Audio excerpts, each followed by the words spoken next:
Ako po ay miyembro ng Iglesia ni Cristo. Yon.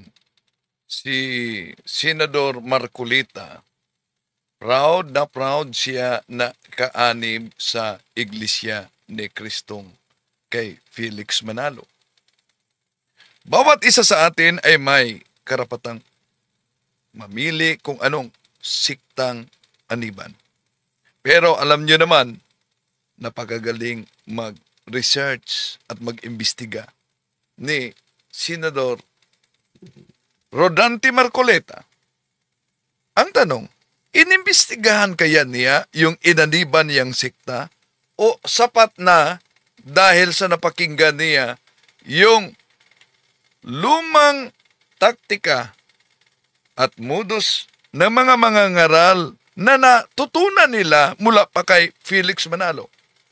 Yung paggamit ng mga aklat Katoliko para linlangin ang mga inosente na kahit otoridad Katoliko umano'y pari mismo ng Katoliko pinatunayan ang iglesyang inaniban at itinatag ni Felix Manalo.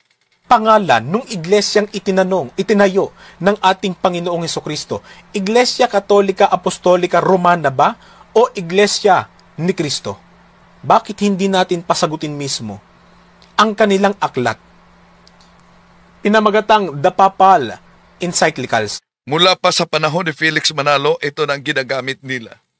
At sa kanilang argumento na itong One Holy Catholic Apostolic Roman Church, abay, ayon pa nitong kaanib ng iglesia ni Felix Manalo, 17th century lang daw umano ito lumabas. Ang pangalang Iglesia Katolika Apostolika Romana, para sa inyong kaalaman, 17th century lang na-formalize. 17th century lang kadalasan o umugong na ginagamit ng simbahan. Hindi po yan ginamit, yung buong pangalan na yan, 17th century pababa. Sandali muna. Ang palaging ginagamit nila ay ang Discourses of the Apostles' Creed na mabasa in 1870 at the Vatican Council. The bishops assembled unanimously. In 1870. Yun pa bang 1870? Ay 17th century tulad sa pahayag nito? Ang pangalang Iglesia Katolika Apostolika Romana, para sa inyong kaalaman, 17th century lang na-formalize. 17th century lang kadalasan o umugong na ginagamit ng simbahan. Hindi po yan ginamit, yung buong pangalan na yan, 17th century pababa.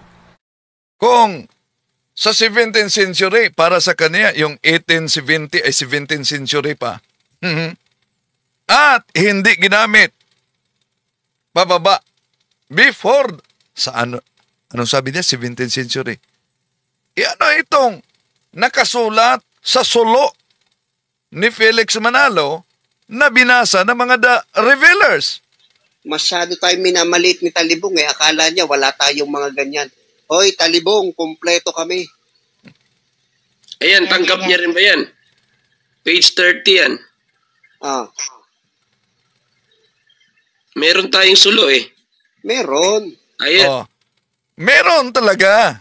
Dahil kay Felix Manalo, founder ninyo yan. Pero anong sabi ni Felix Manalo? Noong taong 325 Anno Domini, sumulpot daw ang bagong reliyon na pinangalan ng Santa Iglesia Apostolica Katolika Romana. Kaya ang tanong, kung 17th century naging official at bago ang 17th century, di pa ginagamit, ibig ba sabihin si Felix Manalo na founder nila ay nagsisinungaling? Tatalakayan natin ito mga kapatid, samahan niyo ako. Hanggang katuhanan para sa ating mga kapatid na kulang ang kaalaman. Ang pagkadaya ay maranasan sa iba't ibang paraan. Pero napakasakit pag madaya tayo sa pananampalataya dahil nanganib pati ang ating kaluluwa. Viva Cristo Rey! Pro Dio et Iglesia! Welcome, ito yung lingkod, Brad Windel Talibong, muli makasama ninyo sa pagkakataong ito. At inaniyahan natin ang ating mga suking taga-subaybay. Huwag kalimutang pindutin ang like sa ating live at huwag din kalimutang mag-subscribe kung bago ka lang. At pindutin ang bell button para updated kayo. Mag-comment at i-share ninyo. Kumusta sa lahat nating mga suking taga-subaybay? Kung mapansin din yung mga kapatid, naunang pinakinggan natin si Senador Marcolita kung saan proud na proud siya na sinabing kaanib siya sa Iglesia ni Cristo. Pero yung Iglesia ni Cristo na yan ay ang Iglesia Tatag ni Felix Manalo. Ako po ay miyembro ng Iglesia ni Cristo.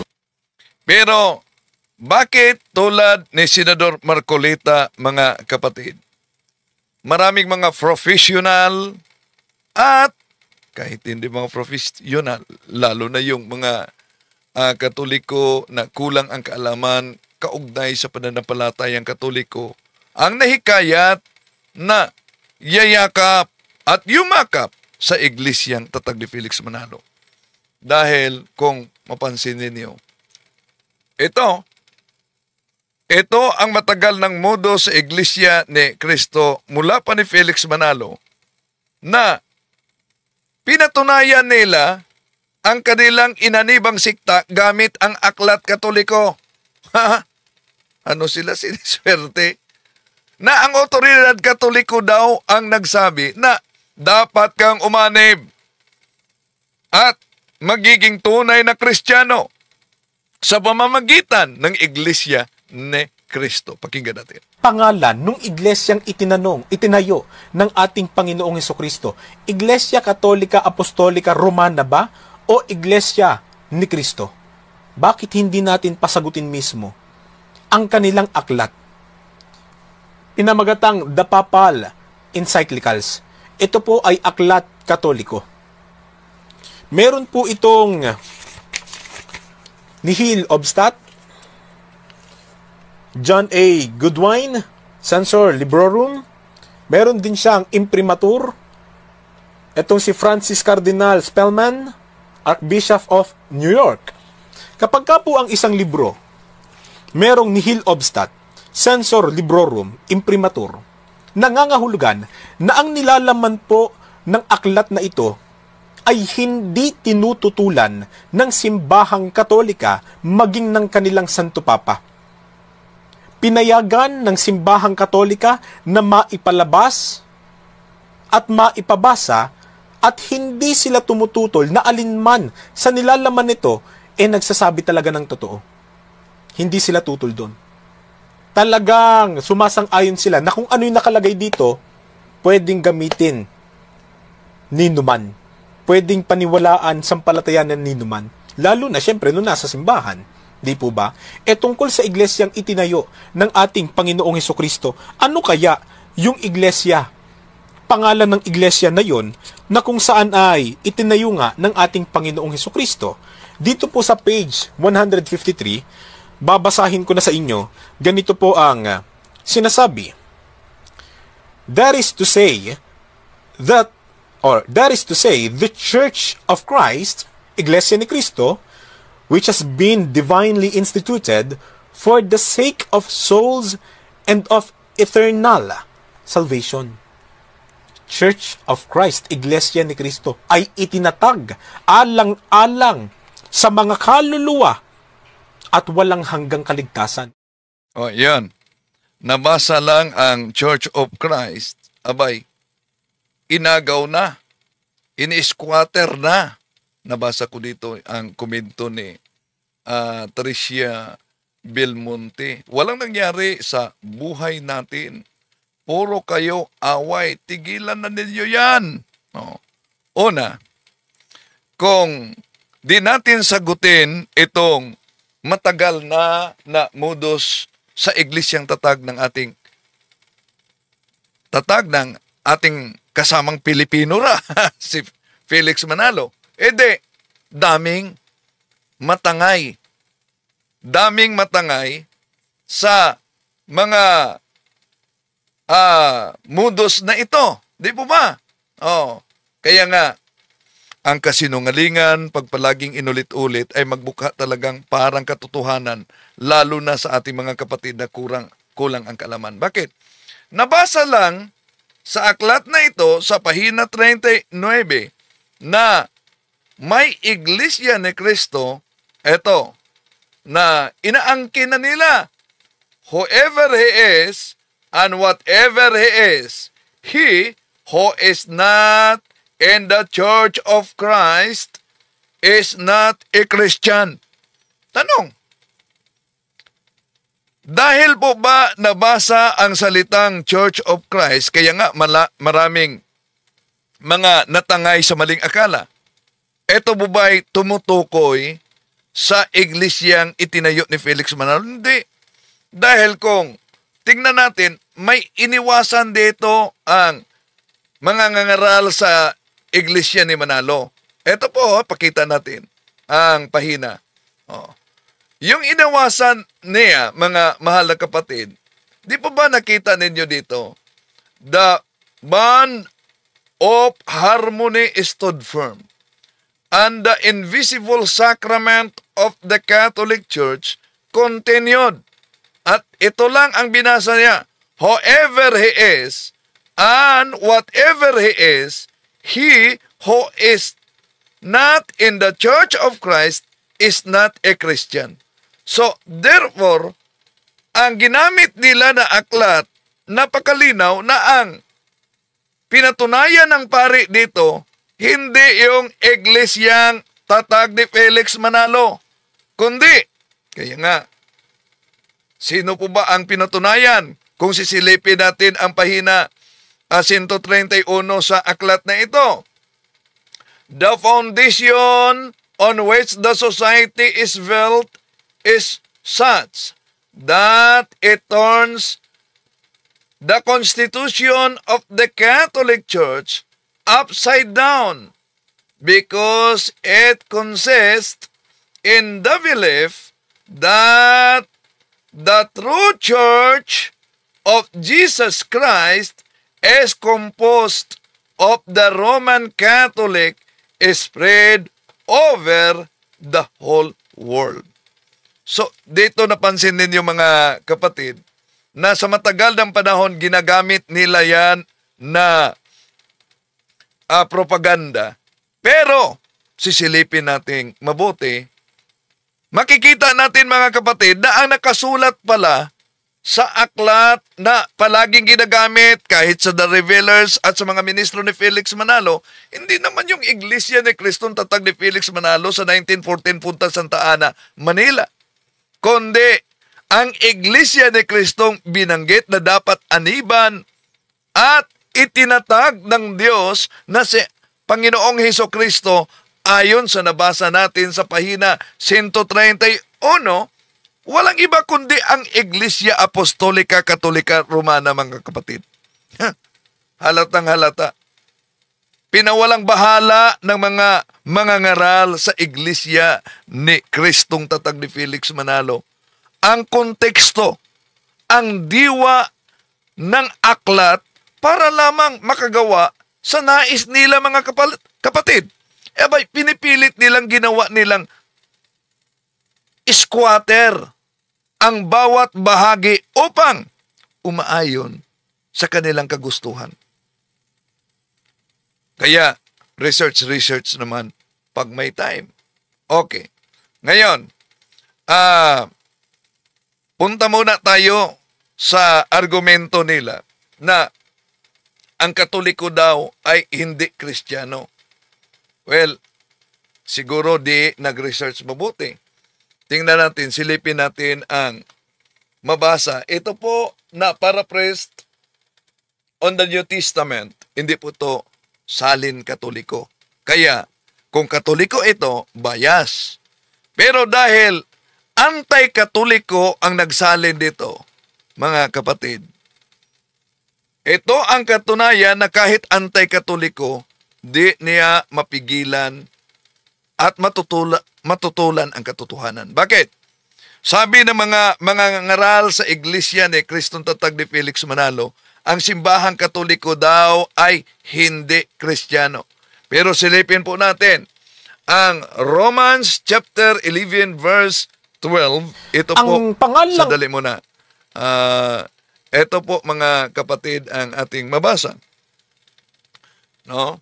Sa Romans chapter 11 verse 12. And if the Gentiles have been the great gainers by occasion of the sin and fall of the Jews, how much more when they shall become Christians will they add to the glory and greatness in the Catholic Christian Church. Oh. So ano daw ang sabi? Catholic Christian Church. Oh, sabi nila, ang Katoliko ay hindi Kristiyano. Mabasa pala mga kapatid sa sali na ito, the Catholic Christian Church. Ngayon, balikan natin. Ang argumento nila sa pagtutol sa simbahang Katoliko na One Holy Catholic Apostolic Roman Church, kailan lang umano ito lumabas?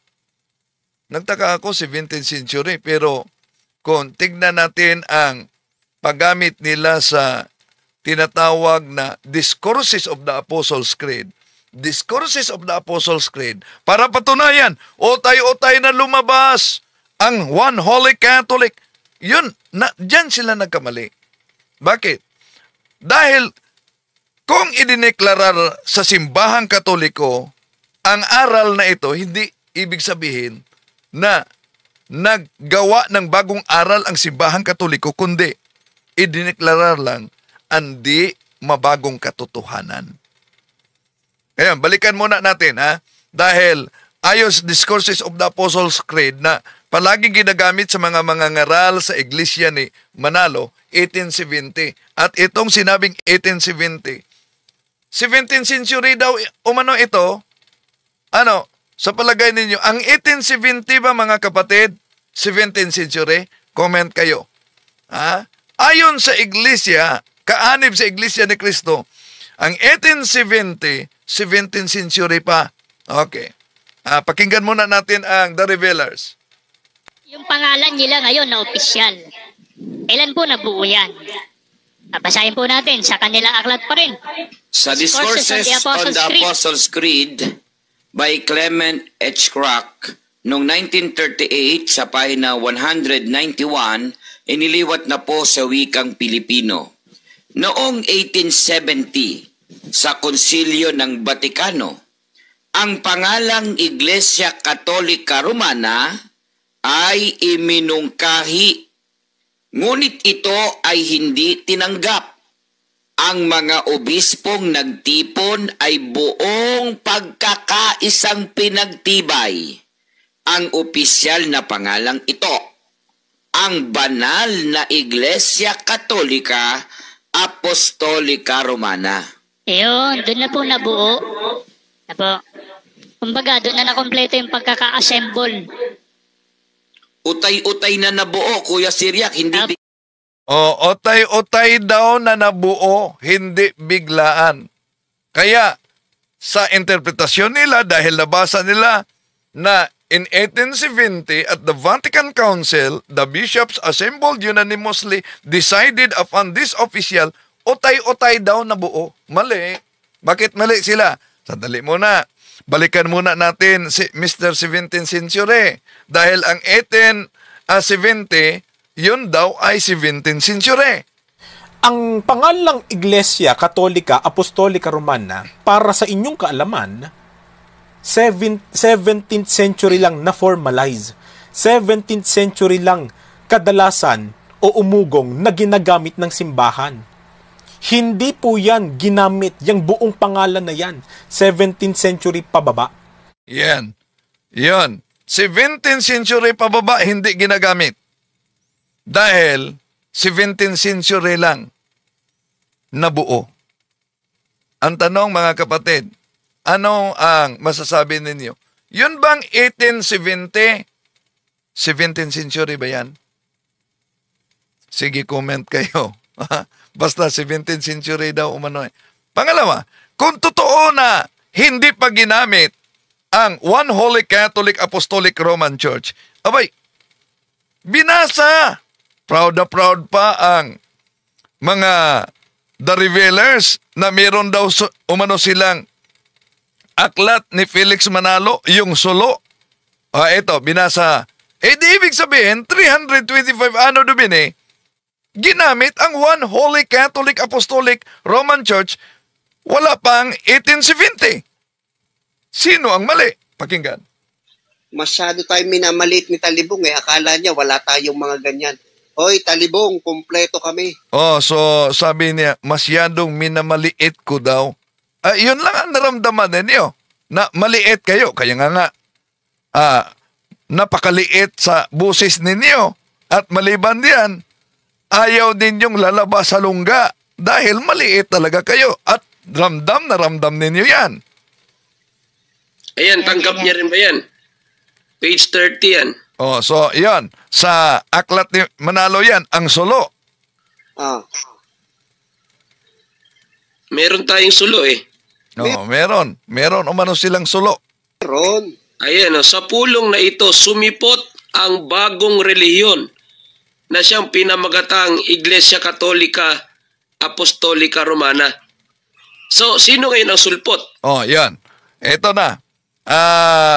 Para ma-divert nila mga kapatid, sino ngayon ang sulpot? Natural, ang nagsulat diyan ay ang founder ng Iglesia ni Kristong si Felix Manalo. Ang tanong dito na dapat nila sagutin, kung tama ang sinabi nila na before the 1870, hindi pa ginamit ang One Holy Catholic Apostolic Roman Church. Sa isa nga nila na kasama, anong sabi? Na 17th century pa. Balikan muna natin.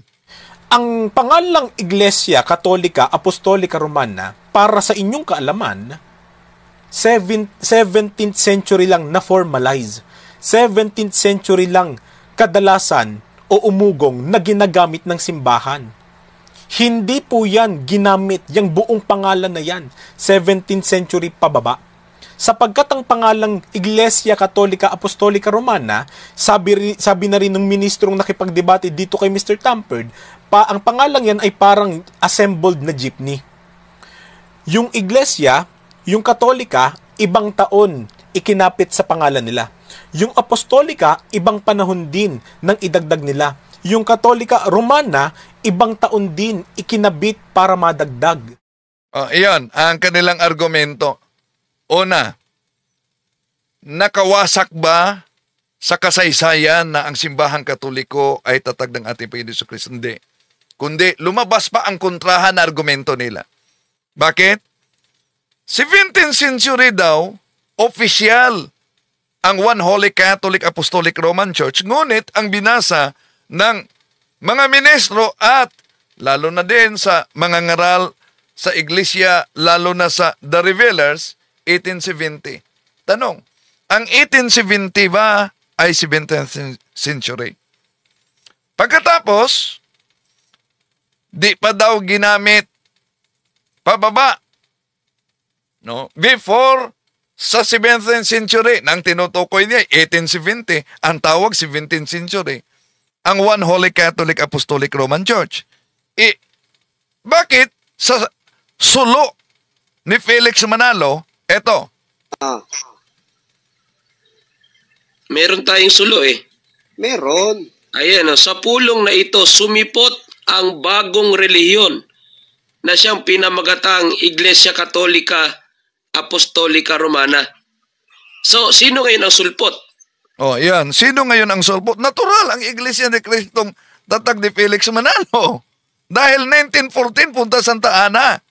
At yung binasa niyo sa sulo na ang Iglesia Katolika Apostolika Romana sumipot, yon ang nagpapatunay na mali kayo sa interpretasyon na in 1870 nagiging official, kaya doon lang ginamit ang One Holy Catholic Church. Bakit? kahit si Felix Manalo, pinatunayan niya na noong 325 Anno Domini, sabi ni Felix Manalo sa kaniyang sulat, ay sumipot daw. Kung sumipot sa 325 Anno Domini, abay, di po ba ang sabi nila, ang nagtatag sa Iglesia Katolika ay si San Ignacio. Di ibig sabihin, kung pakinggan natin at i-evaluate natin ang kanilang argumento, mga kapatid, ibig sabihin, kung sumipot sa 325 at para sa kanila, si San Ignacio ang nagtatag sa taong 110 Anno Domini, ibig ba sabihin sa 110 Anno Domini, hindi pa sumipot? Ha? Ngayon, sino ang nagsasabi ng kasinungalingan? Noong iginiit nilang utay-utay ang pagkabuo sa One Holy Catholic Apostolic Roman Church, kundi nagiging opisyal sa 1870 Anno Domini, mga kapatid. At sinabi pa, before 1870, hindi daw ginagamit, ngunit sa aklat ni Mr. Felix Manalo, o diba? Sila mismo, butata dito. No. Dahil, pinatunayan ni Manalo na mali sila sa pahayag nila na 1870 lang na lumabas ang Iglesia Apostolica Katolika Romana. Nakasulat na sa aklat ni Felix Manalo na even wala pa ang 1870 ang palatandaan sa tunay na Iglesia ni Cristo na ito'y Santa Iglesia Apostolica Katolika Romana ay existido na. Okay. Ano pa na aklat, mga kapatid, ang ginagamit nila para patunayan daw na itong inanibang iglesia ni Felix Manalo, tinatag ni Felix Manalo ay tunay daw na iglesia. Pero siguro magtanong kayo, bakit po ba na isinulat ng mga paring Katoliko ang salitang Iglesia ni Cristo? Dahil po ba pinatunayan ng paring Katoliko ang iglesyang inaniba ni Felix Manalo? Ito po sa opisyal na aral ng Simbahang Katoliko, ang tinatawag na Catechism of the Catholic Church. Sa paragraph 811, ito po ang ating mabasa, mga kapatid. This is the sole Church of Christ, which in the creed we profess to be one holy Catholic Apostolic. Ano daw? Masyado tayo minamalit ni Talibong akala. Oh, yan. Masyadong minaliit daw umano sila. Oh. So malinaw, mga kapatid, na ang tunay na Iglesia ni Cristo ay pinatunayan sa mga aklat Katoliko, ang One Holy Catholic Apostolic Roman Church. Pero ano ang ginawa nila? Ang ginawa nila, mga kapatid, ay kumuha ng mga aklat ni Cristo, nag-research, basta lang may mabasa na Iglesia ni Cristo, abay, inaagaw na. Nagiging squatter na. At isa sa mga aklat Katoliko na ginagamit ng Iglesia ni Cristo, tatag ni Felix Manalo 1914. Ito po, ang Bible History for Everyone, na ang may akda nito ay isang paring Katoliko, si Father Atanasio Danielete. Ang binabasa nila, mga kapatid, at ginagamit nila ay ang pahina 29. Ito po, pahina 29. Bakit ginagamit nila ang pahina 29? Dahil sila daw umano ang tinutukoy dito dahil may mabasa na Iglesia ni Cristo. Okay, pakinggan natin si Ministro Sandoval, Michael Sandoval. Po, Bible History for Everyone. Yan. Ayan po. Father Atanasio Danieletti. Yan po ay sa St. Paul Publications, Pasay Metro Manila. Ano sinasabi ng pare ng simbahang Katoliko? Ito po sabi niya. Yung unahang bahagi po, yan yung mismong nilalaman. Pero babasahin ko na po sa wikang Pilipino. May translation po dyan. Ang daong Ninue ay isang dakilang sagisag ng Iglesia ni Kristo. Ang Iglesia ni Kristo ay ang kaligtasan ng lahat ng kaluluwa. Ito ay gawa ng Diyos. Aklat Katoliko po yan. Ano pahayag po ng paring Katoliko? Yun daw pong daong Ninue. Isang sagisag o simbolo ng Iglesia ni Kristo. Yan. Basta mabasa lang ang Iglesia ni Kristo, abay, gusto na nilang patunayan sa pamamagitan ng Aklat Katoliko. Okay. Ito po, pahina 20 size ang ginamit niya. No, ito po mabasa mga kapatid. Noah's Ark is magnificent symbol of the Church of Christ. The Church of Christ is the salvation of all souls. Yan. Tuwang-tuwa sila, nabasa nila sa aklat na the Church of Christ is the salvation of all souls. So, isa sa mga aklat Katoliko na ginagamit nila, ito.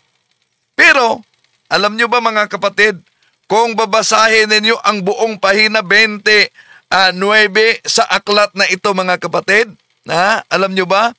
Mababasa natin na itong Iglesia ni Kristo na binanggit, una, hindi naglaho sa kasaysayan. Nandito, pinutol nila. Pero para sa kanila, ang unang Iglesia ni Kristo ay naglaho sa kasaysayan, natalikod. Pero, sa konteksto dito, ang iglesyang tatag ng ating Panginoon Kristo ay hindi naglaho sa kasaysayan, hindi natalikod, hindi na lipol. Tanong, yan ba ang turo ni Felix Manalo? Hindi! Kabaliktaran sa turo ni Felix Manalo. Di ba ba?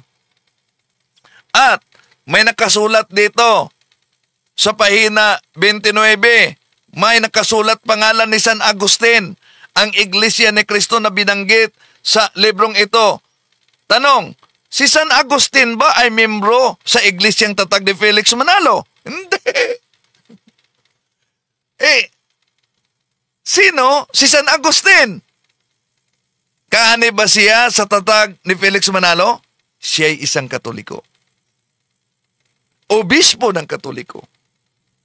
Sino ba ang iglesia na tinutukoy Iglesia ni Kristo sa aklat na ito? Walang iba kundi ang Iglesia Katolika, mga kapatid.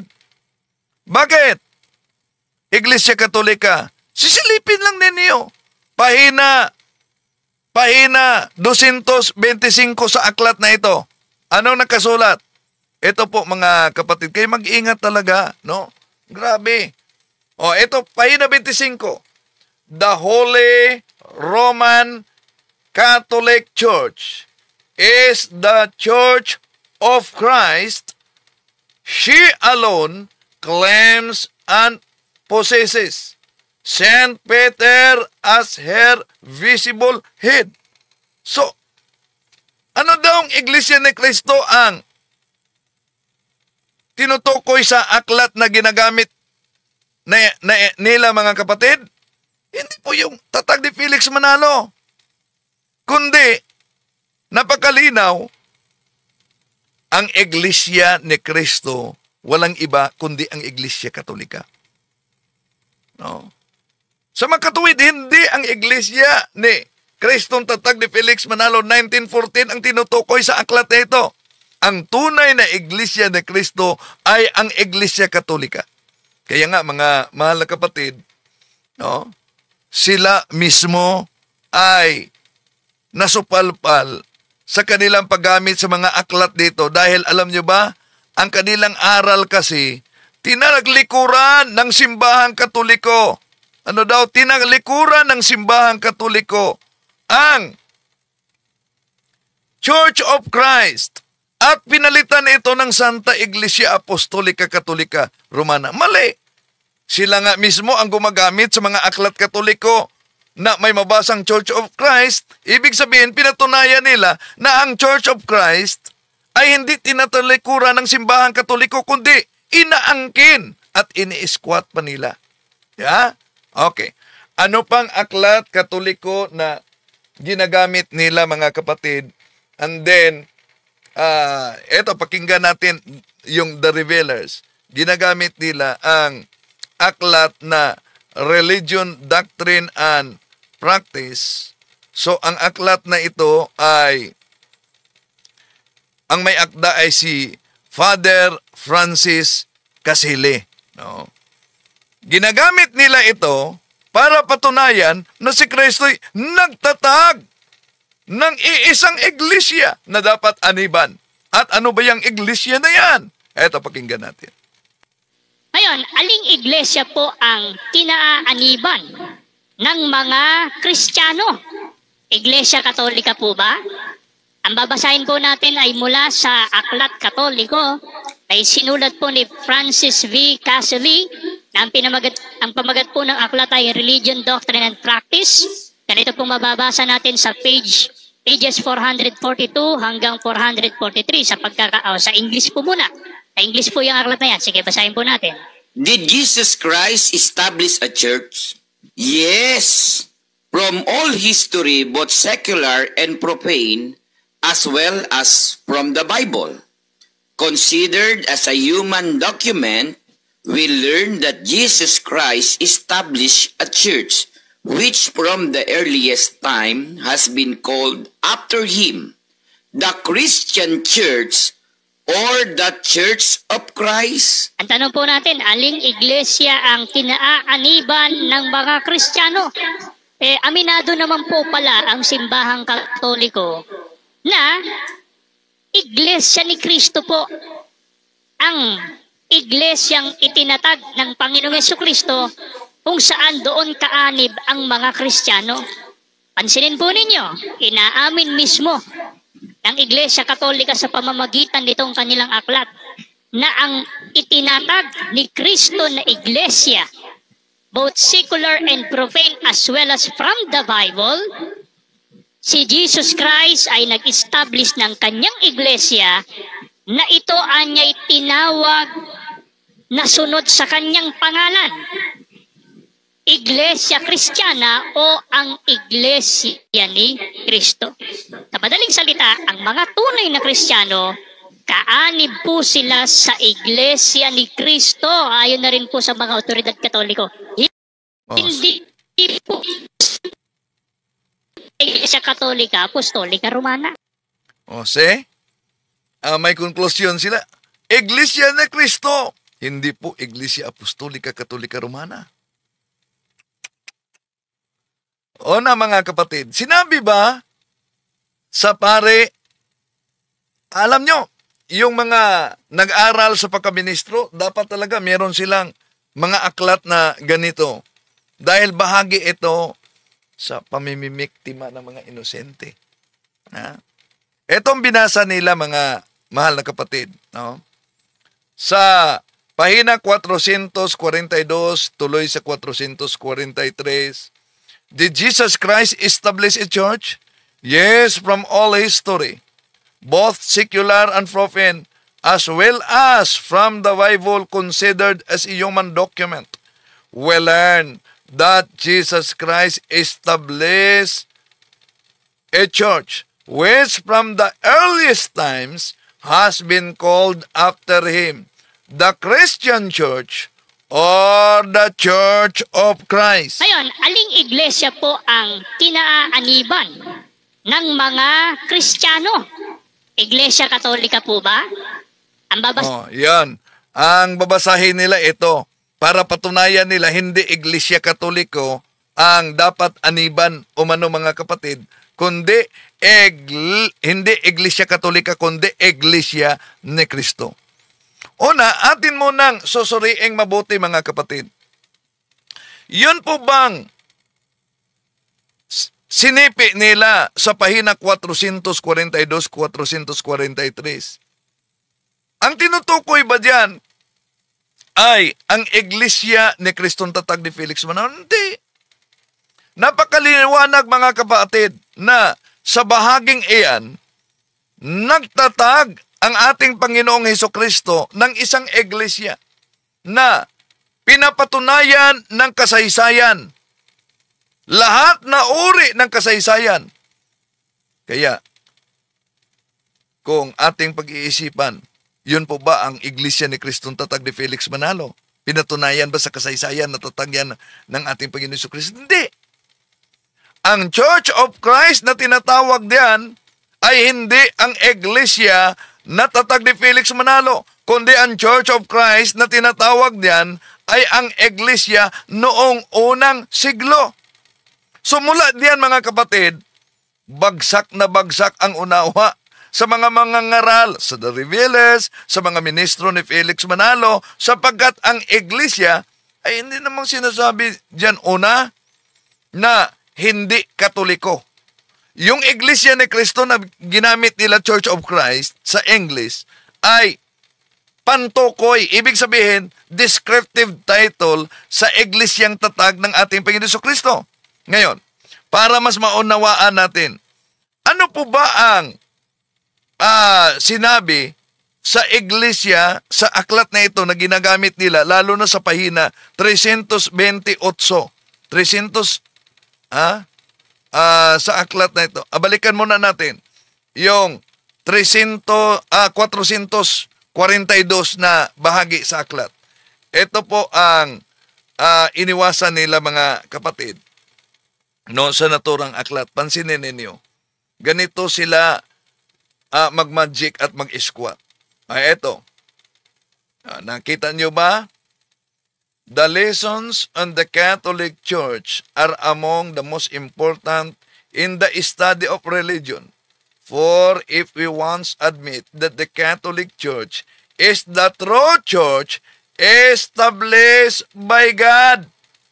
So nakita ninyo? Inaagaw nila ang pangalan na Iglesia ni Cristo para sa kanilang modus, gusto nilang ipakilala na yon kami po ang pinatunayan ng mga otoridad Katoliko na Iglesyang tatag ng ating Panginoon Jesucristo. Pero iniwasan nila ang konteksto diyan. Iglesia ni Cristo ba yan tatag ni Felix Manalo? Hindi. Dahil kung ituloy natin ang pahina 454, ito po ang ating mabasa mga kapatid. By what name do we call Christ Church? We call Christ Church the Holy Catholic Church. Other name of the Church of Christ. Saan ngayon ang sinabi nilang tinalikuran ang pangalang Iglesia ni Cristo? Other names of the Church of Christ, Christ Church, has many titles. It is sometimes called merely the Church or the Catholic Church. It is also known as the Christian Church, the Roman Catholic, the Roman Church, or the Roman Catholic Church. Yun ang mabasa natin sa aklat na ito. Kaya mga mahal na kapatid, dapat talaga na pag-aralang mabuti. Huwag agad-agad maniniwala. Dahil, alam niyo naman, ang kasinungalingan ay palaging, ang kasinungalingan talaga ay, kung ito'y paulit-ulit na lang, magmukha talaga itong parang katotohanan, lalo na sa ating mga kapatid na kulang ang kaalaman. Kaya mag-ingat talaga mga kapatid, kaugnay diyan. Okay, may nabasa ako dito. bago tayo magtapos, galing kay Junali Ritornoco. Rian Torco. Ang sabi ng Bible, huwag sumamba ng Diyos-Diyosan o ribulto o sa kahoy sapagkat ang Diyos ay maabughuin. Ang sinuman siguro ito, po ang sumamba sa ribulto ay paparusahan ng Diyos hanggang sa apuhan. Yon ang kaniyang pahayag. Una, wala naman tayong tutol na bawal talaga ang Diyos-Diyosan. Pero, huwag kayong magiging brainwash na lang, biktima sa brainwash, na pag imahe ng mga santo, Diyos-Diyosan na agad.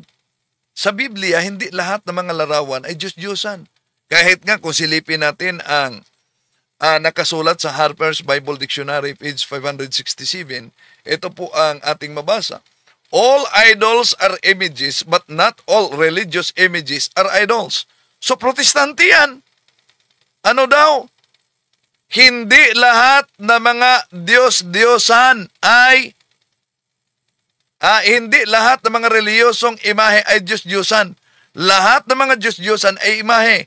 Ngunit hindi lahat ng mga reliyosong imahe ay Diyos-Diyosan. Katunayan yan. Tingnan niyo ang Exodo Kapitulo 25, 17-22. Diba? Diyos mismo nag-utos kay Moises, gagawa ng larawan, monumento ng kerubin.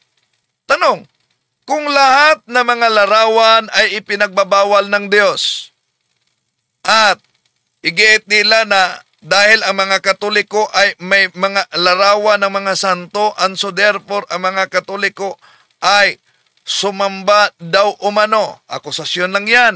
Batay sa inyo nakita. Pero ang tanong, alam nyo ba kung ano talaga ang opisyal na aral ng Simbahang Katoliko? Ang opisyal na aral ng Simbahang Katoliko, napakalinaw po. Sa our Catholic faith, ito ang mabasa. We do not worship the saints. We only honor them as the special friends and servants of God. We adore God alone. Jose? So, di ba, sa Ten Commandments, malinaw yung utos ng Diyos. Kung huwag kang magsaksi ng kasinungalingan, ano ang opisyal na aral ng Simbahang Katoliko? Dahil po ba sa mga larawan ng mga santo, ay ibig sabihin, mga Diyos-Diyosan na yan at ang Simbahang Katoliko ay maraming mga Diyos? Hindi.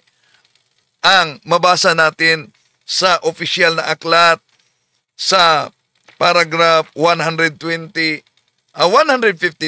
ito po ang ating mabasa. The Church never ceases to proclaim her faith in one only God, Father, Son, and Holy Spirit. Nako, napakalinaw ang opisyal na aral ng Simbahang Katoliko. Ano daw? Ang pananampalatayang Simbahang Katoliko, we worship one God. At ano pa? Faith in only one God. Yan po ang tunay na aral.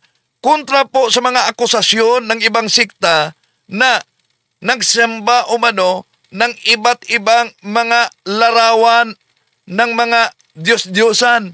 Una, kung tingnan natin ang banal kasulatan, kahit nga sa Bagong Tipan, using the Living Bible, Protestant na salin, ito po mabasa. Sa Galatians chapter 3, sa the Living Bible, O foolish Galatians, what magician has hypnotized you and cast an evil spell upon you?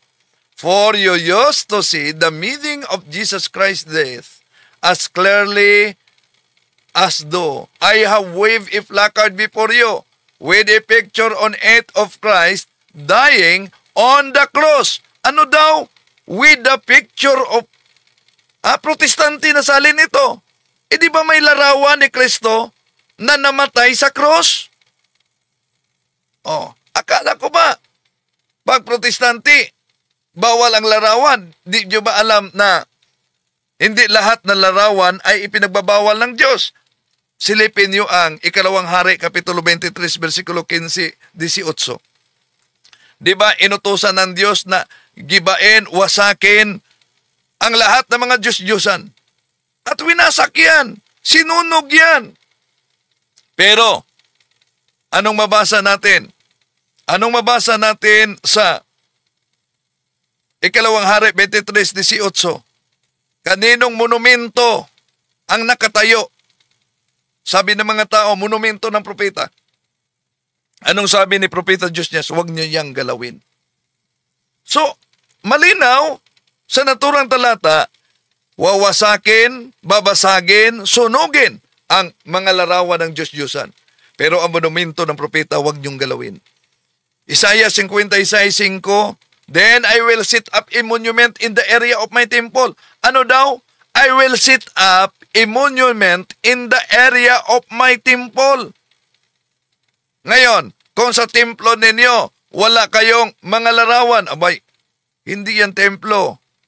Yan po, mga kapatid, ay budiga sa maling pananampalataya. Unang Hari 6:29. Anong mabasa? At kaniyang inukitan ang lahat na panig ng bahay sa palibot ng mga ukit ng larawan ng mga kirubin at puno ng mga puno ng palma. Unang Hari 6:29. Ang lahat na panig ng bahay inukitan. Ang tanong, yun po bang bahay sa Old Testament? Ano yan sa New Testament? Unang Timoteo 3:15. Ang bahay, ang iglesia sa Diyos, haligi at suhay ng katotohanan. Unang Hari 6:29. Ang inukitan ang lahat na panig ng bahay sa palibot. Nakaukit ang larawan ng mga kirubin. At sa bagong tipan, ang bahay, ang iglesia sa Diyos. Therefore, ang bahay ng Diyos, ang iglesia sa Diyos, ay may mga larawan ng mga banal. Dahil ito'y nagpaalala. Saan? Nagpaalala ito sa mga bayani ng ating pananampalataya. Mga kapatid, talakay lang natin at sinagot itong matagal ng mga argumento ng propaganda ng iba't ibang sikta. Kaya dapat di lang sapat na umanib ka sa siktang inaniban mo. Kung magaling, tulad ni Marcolita, mag-research at mag-imbestiga. Imbestigahan niya. Ito bang iglesia ni Kristong inaniban niya? Ito ba talaga ang iglesyang tatag ng ating Panginoon Jesucristo? O nang iskwat lang ng pangalan mula sa Biblia at mga aklat Katoliko? Maraming salamat po. Hanggang sa muli. Ito inyong lingkod, Brother Videl Talibong. I am Catholic, I am alive, I am